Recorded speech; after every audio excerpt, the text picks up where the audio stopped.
Iconoclasm. It is a Greek term which literally means image breaking or destroying images. It is the name of the heresy that in the 8th and 9th century disturbed the peace of the Eastern Church, caused the last of the many breaches with Rome that prepared the way for the schism, Photius, and was echoed on a smaller scale in the Frankish kingdom in the west. The story in the East divided into two separate persecutions of Catholics, at the end of which stands the figure of an image-worshipping Empress Irene and Theodora. Iconoclasm can happen for many reasons, although they are mostly done for political and religious reasons. Christianity has experienced many periods of iconoclasm, where one group smashes another group's icons to prove that they are idolatrous. And some religions are probably more iconoclastic than others. So is there a new iconoclasm? Yes. Indeed, it is coming from progressives, SJWs, and a large portion of the radical left. But many issues have reminded me of why I'm even dedicated to opposing these types. On the evening of April 24th, 2017, a Confederate battle monument was removed under the cover of night by a series of local officials dressed in ski masks and under sniper cover. This operation was ostensibly done to remove one architectural Confederate war monument and move it over to a much less visible location where the public couldn't recognize it as something that would be associated with the much hated Confederate side of the American Civil War. This follows on a large campaign to remove Confederate battle flags from monuments. For a while, progressives have always wanted to remove the Confederate battle flag, although they have used Dylann Roof as a catalyst and as an excuse to remove it, utilizing the guilt by association fallacy. But we have seen all throughout 2016 to 2018 that there is a desire to completely cleanse the South of any monument that can indicate that the Confederacy had some role in the past or had been supported pridefully by previous Southerners. Although I have no connection to the Confederacy as I'm not a Southerner, the cultural investment I have in the institution is minimal. But this campaign to erase a historical event from the architecture and memory landmarks of the South, I find that to be dirty, dishonest, etc. Looking into new attempts to go to the South and dismantle or spirit away some monument that had previously been a very prominently featured part of their historical architecture, this is literally neo-iconoclasm.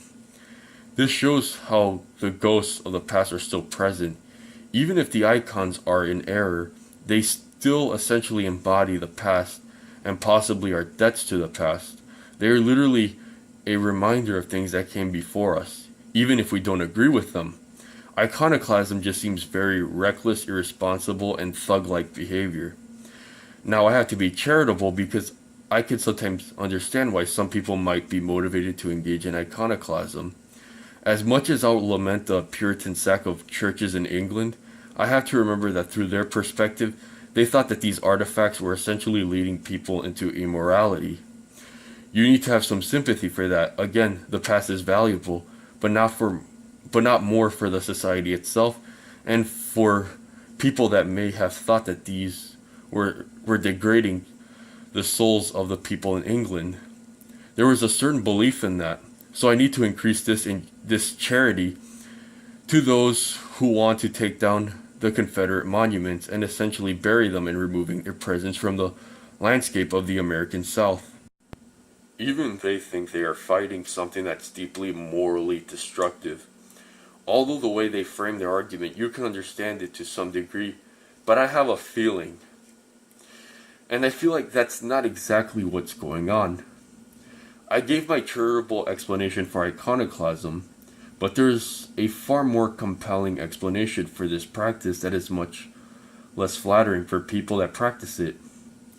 And this motivation is nowhere better on display than the Islamic radical movements of the Taliban and ISIS.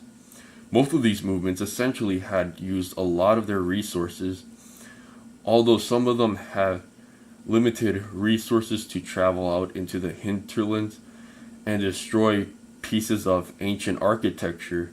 In the case of the Taliban, it was big stone Buddhas that were carved from the sides of mountains, and in the case of ISIS, ancient Greek artifacts at Palmyra and elsewhere. The class explanation might be that these were immoral and thought that they were corrupting the soul's behavior of the individuals of their society. But now, I can't buy that at all. I really can't.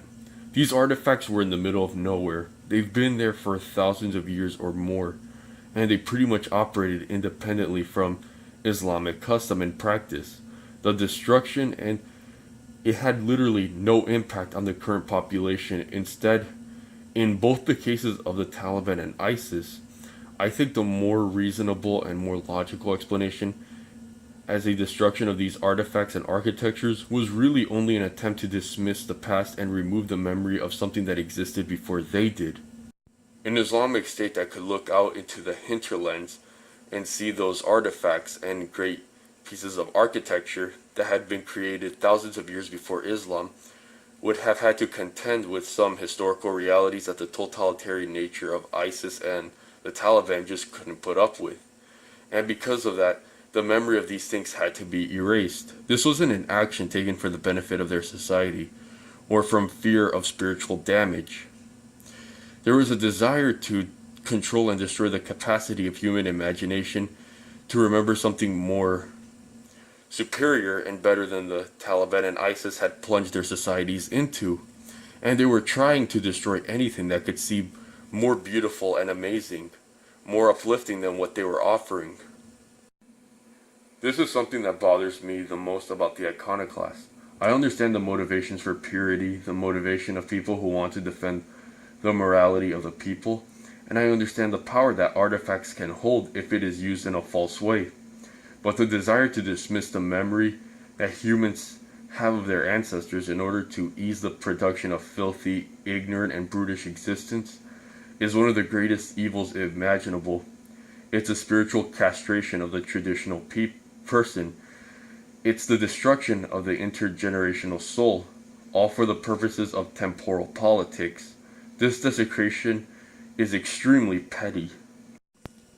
This is why I oppose iconoclasm and why I disdain modern iconoclasm. Modern iconoclasts, those who want to cleanse the South for artifacts so that they can be buried, destroyed. Now, I can be charitable to the modern iconoclast.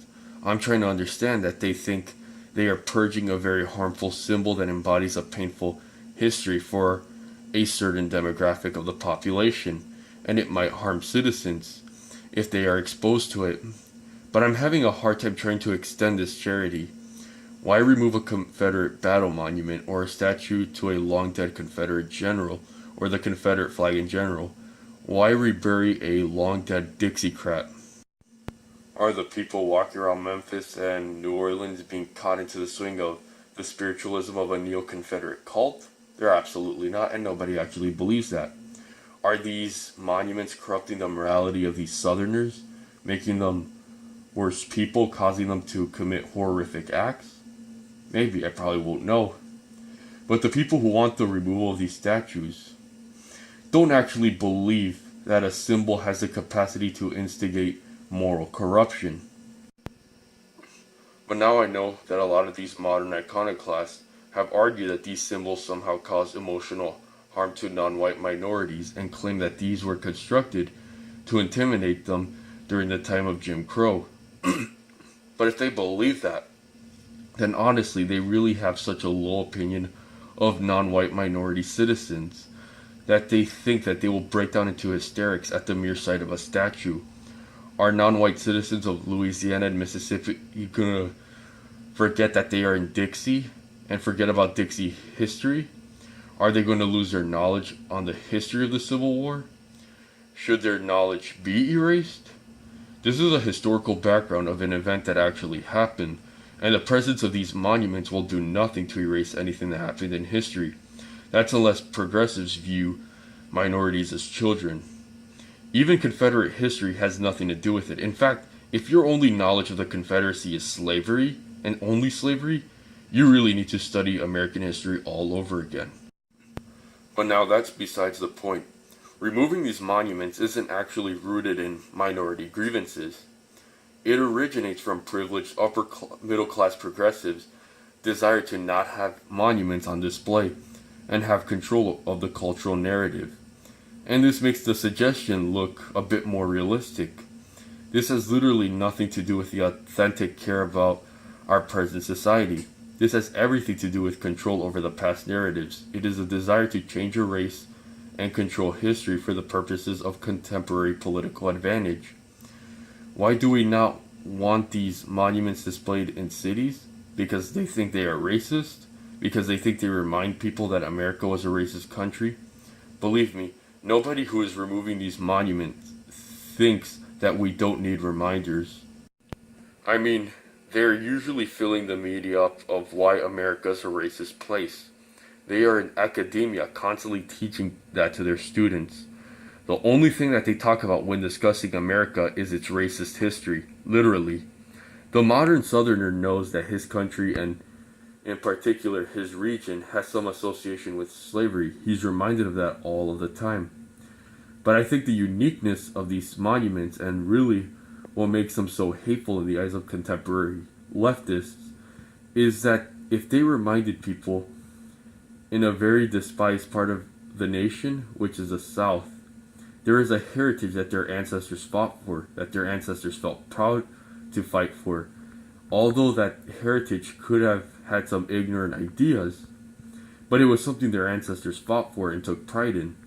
But pride has been removed from history and any conception that Americans have of themselves. It's this pride that would damage contemporary progressives politically if it became a powerful force in the political consciousness of Americans. But I could never know the motivations of every left-leaning person, but only contempt for those iconoclasts who sinisterly move around the tombs of the dead and have the nerve to assign themselves as the judge of sins they don't even understand as their own era. Iconoclasm, for the most part, has always been about trying to control the narrative by bringing destruction of icons of another group.